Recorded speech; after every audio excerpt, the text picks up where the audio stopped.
وہ خزائن جو ہزاروں سال سے مدفون تھے،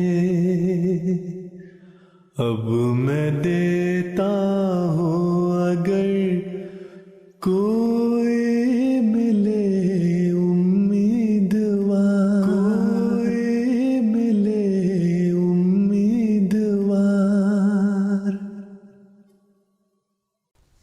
اعوذ باللہ من الشیطان الرجیم، بسم اللہ الرحمن الرحیم۔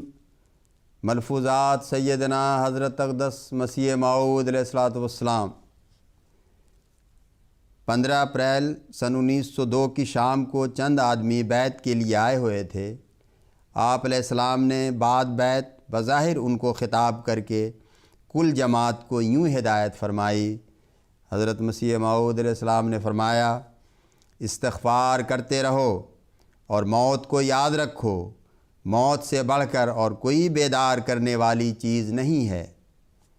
جب انسان سچے دل سے خدا کی طرف رجوع کرتا ہے تو اللہ تعالیٰ اپنا فضل کرتا ہے۔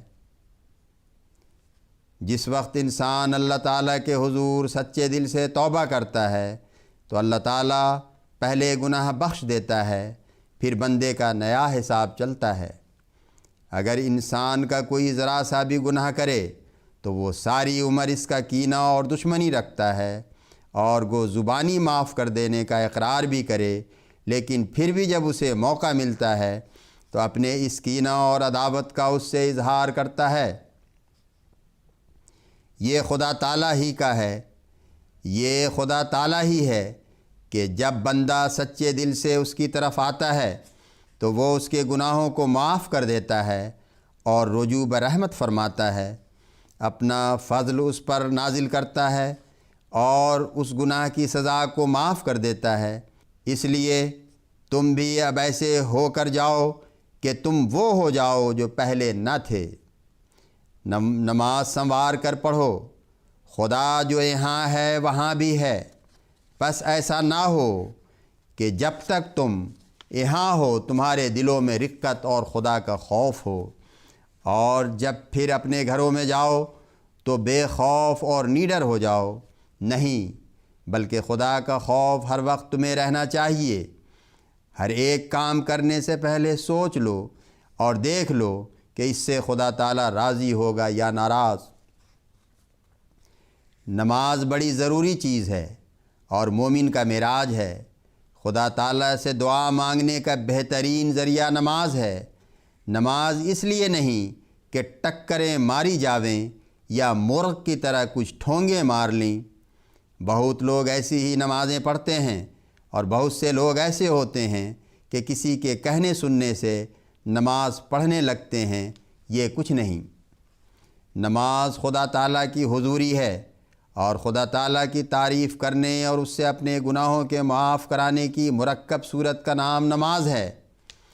اس کی نماز ہرگز نہیں ہوتی جو اس غرض اور مقصد کو مد نظر رکھ کر نماز نہیں پڑھتا۔ پس نماز بہت ہی اچھی طرح پڑھو، کھڑے ہو تو ایسے طریق سے کہ تمہاری صورت صاف بتا دے کہ تم خدا تعالیٰ کی اطاعت اور فرما برداری میں دست بستہ کھڑے ہو، اور جھکو تو ایسے جس سے صاف معلوم ہو کہ تمہارا دل جھکتا ہے، اور سجدہ کرو تو اس آدمی کی طرح جس کا دل ڈرتا ہے، اور نمازوں میں اپنے دین اور دنیا کے لیے دعا کرو۔ طاعون جو دنیا میں آئی ہے اور اس نے لاکھوں انسانوں کو زیر زمین کر دیا ہے، جس سے لاکھوں بچے یتیم اور عورتیں بیوہ ہو گئی ہیں، بلکہ کئی گھر بالکل تباہ ہو گئے اور خاندانوں کے خاندان بے نام و نشان ہو گئے ہیں۔ یہ خدا تعالیٰ کے غضب ہے جو انسانوں کی غفلت اور حد سے بڑھی ہوئی شرارت اور انکار کی وجہ سے آیا ہے۔ خدا تعالیٰ کا قانون یہی ہے کہ جب انسان غافل ہو جاتا ہے اور طرح طرح کی بدکاریوں اور فسق و فجور میں مبتلا ہو جاتا ہے تو اس وقت خدا تعالیٰ کا غضب جوش میں آتا ہے۔ اس وقت بھی دنیا کی ایسی ہی حالت ہو گئی تھی۔ کچھ تو خود گمراہی تھے اور غفلت اور سستی ان میں آ گئی تھی۔ سچے مذہب کے سچے عقائد کو چھوڑ بیٹھے تھے اور تمام اعمال صالحہ کی جگہ صرف چند رسومات نے لے لی تھی۔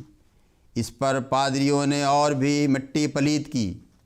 انہوں نے مختلف ذریعوں سے اس بیہودہ مذہب کو، جس میں ایک عاجز انسان کو جو مر گیا ہے خدا بنایا گیا، لوگوں کے سامنے عجیب عجیب رنگ دے کر پیش کیا اور اس کے خون کو گناہوں کا کفارہ قرار دے کر بے باک زندگی بسر کرنے کی ترغیب دی۔ ہیلا جو طبیعتوں کو ایک بہانہ مل گیا اور بہت سے مرتد ہو گئے اور اکثروں نے دین کی عظمت کو دل سے دور کر دیا۔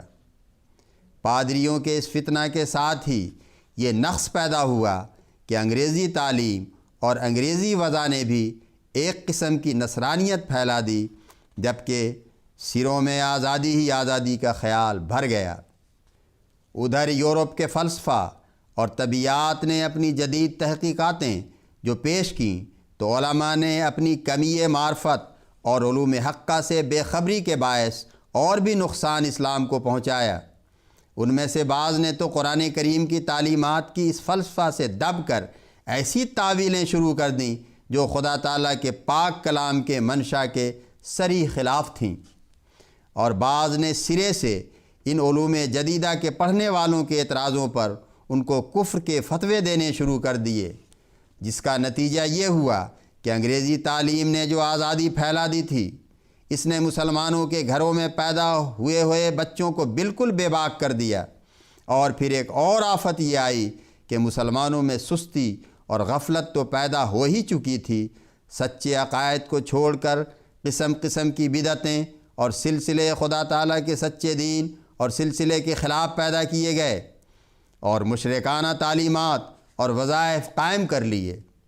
ان ساری آفتوں کے ہوتے ہوئے جب خدا تعالیٰ نے اپنے قدیم قانون کے موافق محض اپنے فضل سے ایک بندہ بھیج دیا جو ان ساری مصیبتوں کا چارہ گر اور مداوع تھا، ان لوگوں نے ناحق اسے تکلیف دی اور اس کی مخالفت کے لیے اٹھے۔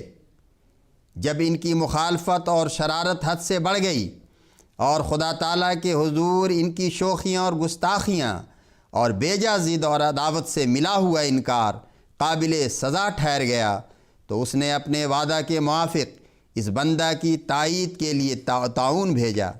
اللہم صلی علی محمد و آل محمد وبارک وسلم انک حمید مجید۔